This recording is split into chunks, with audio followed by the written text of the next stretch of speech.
Dahil nga masama ang panahon, hindi ako nakapagtinda at hindi rin nakalaot ang asawa ko. Kaya naman, hati kami sa gawaing bahay. Siya nga ang naghanda ng aming almusal kanina, kaya ako naman ang magluluto para sa aming tanghalian. Pasensya na nga pala kayo sa bahay namin, wala pa kasi kaming budget pampaayos. Pangarap din naman namin magpatayo ng bahay kahit maliit basta't maayos. Hayaan nyo balang araw ipagkakaloob din yan sa amin ng Panginoong Diyos. Una ko nga palang ginawa dyan ay magsiga para magkaroon ng apoy. Yung kahoy nga palang naipon ng asawa ko ang ginamit kong panggatong dyan. Una ko ang isasalang dyan ay ang kanin. 3 basong bigas, tansyado na yan para sa aming 4. Pasensya na kayo pero ganito ko talaga buksan ang lagayan ng aming bigas. Talagang nakasipit ang 2 kong paa para walang bigas na matapon. Naniniwala kasi ako sa kasabihan na maraming batang nagugutom. Kaya maingat ako magtakal diretso sa kaldero. Bagong bili nga lang pala ni nanay yung bigas namin, saktong-sakto sa panahon. Sana nga dumaan na lahat ng nagbabadyang bagyo bago maubos ito. Charing! Pero sa totoo, lahat naman tayo yun ang gusto. Ay, sa bilis ng pangyayari, nakainin na nga itong kanin habang inahanda ko naman ang ulam na lulutuin. Mga panakot ay nahiwa na. At ang manok na suggestion din ni nanay ay nalinis ko na.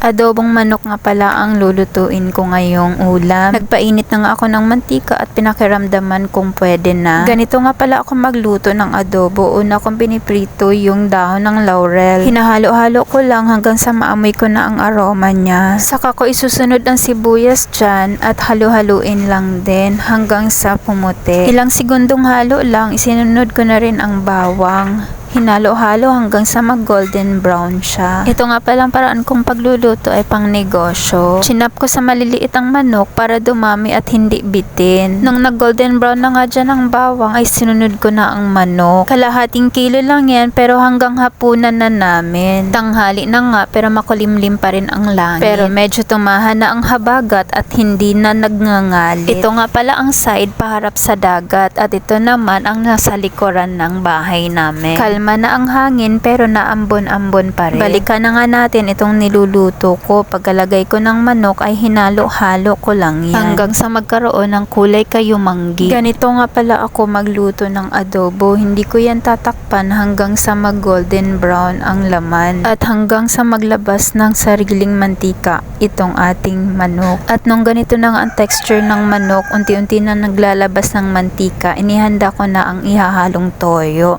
Kalahating tasa lang po ang inilagay ko dyan. At naglagay ako ng 1 kalahating tasa ng tubig para talagang maraming sabaw hanggang hapunan. Hinalo ng bagya at saka tinakpan. Heto na siya after 15 minutes. Makikita mo sa gilid ang mantika ng manok. Saka ko siya nilagyan ng 3 kutsarang asukal. Pagkahalo ay tinakpan ko lang at pinakulo ng 2 minutes. Hinalo ko yan ulit bago ko inilagay ang suka na 1/8 tasa. At pagkalagay nga ng suka ay rest lang natin yan ng 5 to 8 minutes hanggang sa maluto ang suka. Diyan na po tayo pwede magdagdag ng panimpla, black pepper o di kaya ay asin kung kulang pa.